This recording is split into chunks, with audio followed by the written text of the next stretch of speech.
Welcome to our continuing discussion of Lewis dot structures. In this video, we're going to look at how to diagram ions as Lewis dot structures.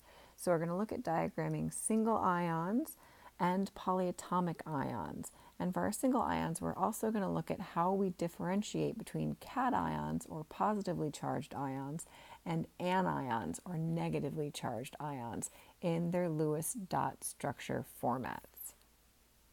Diagramming ions is actually really similar to diagramming ions in their ground state. We just have to make sure that we account for either the extra electrons or the fewer number of electrons when constructing our diagrams.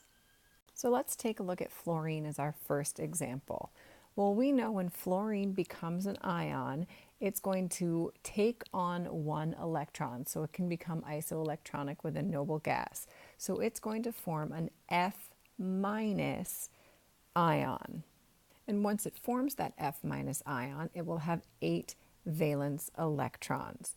So because our Lewis dot structures are always going to represent the number and placement of our valence electrons, I'm going to place 8 electrons around my fluorine atom.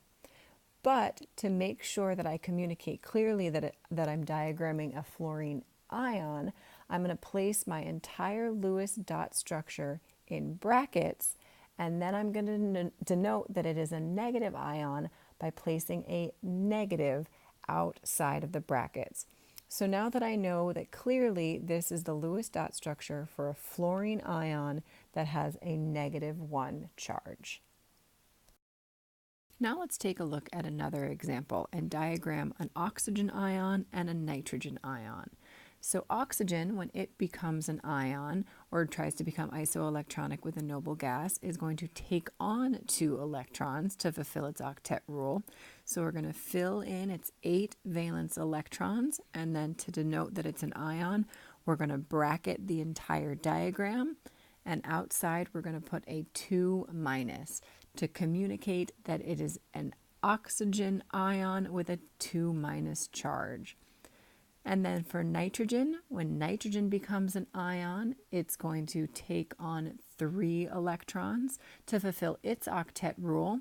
So I'm going to place all 8 of its valence electrons, bracket the entire diagram to show that it's an ion, and then put its charge of 3- outside of the brackets. And there we go. We have our oxygen and nitrogen ion Lewis dot structures. So far, all of our examples have dealt with anions, or atoms that are going to take on electrons to become isoelectronic. But what happens if we're dealing with cations, or atoms that are going to give up electrons to become isoelectronic with noble gases? How do we represent those in Lewis dot structure format? Well, since we're dealing with a positively charged ion or a cation, that cation has given up all of its valence electrons to fulfill its octet rule. So we actually don't have any valence electrons to diagram. So in this case, we're just going to bracket our elemental symbol and put the charge of the ion that is formed when it becomes a cation outside of the brackets to communicate that we have a positively charged ion. So sodium will become an Na+, magnesium will become Mg2+, and aluminum will become Al3+. The last thing we need to look at for this ion section is how to represent polyatomic ions. So let's take a look at SO4, or a sulfate ion. So I have 1 sulfur and 4 oxygens. So when I add up all of my valence electrons, including the 2 extra electrons I have because sulfate has a 2- charge, I have a total of 32 valence electrons that I have to place. So I start by putting my largest atom in the center, which is my sulfur, and then I'm going to arrange my oxygens around the outside of my sulfur, and I'm going to put a single bond in between each of my oxygens and the central sulfur. So I've placed 2 4, 6, 8 electrons, and I have 24 left to place. So I'm going to distribute those equally among my remaining oxygens so that each of my oxygens has an additional 6 electrons.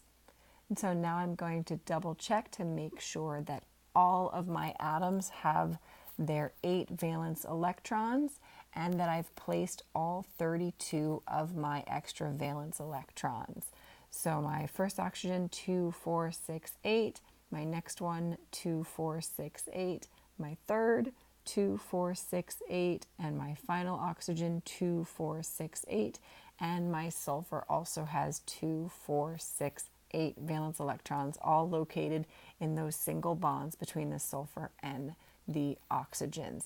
And when I do one final count, I do indeed have 32 total valence electrons placed. And but because the final step, because it is a polyatomic ion, don't forget, I have to bracket the entire molecule and put a 2- charge outside to indicate that not only is it a molecule, but it is in fact a 2- ion. And finally, let's take a look at one last example for our polyatomic ions, chlorite.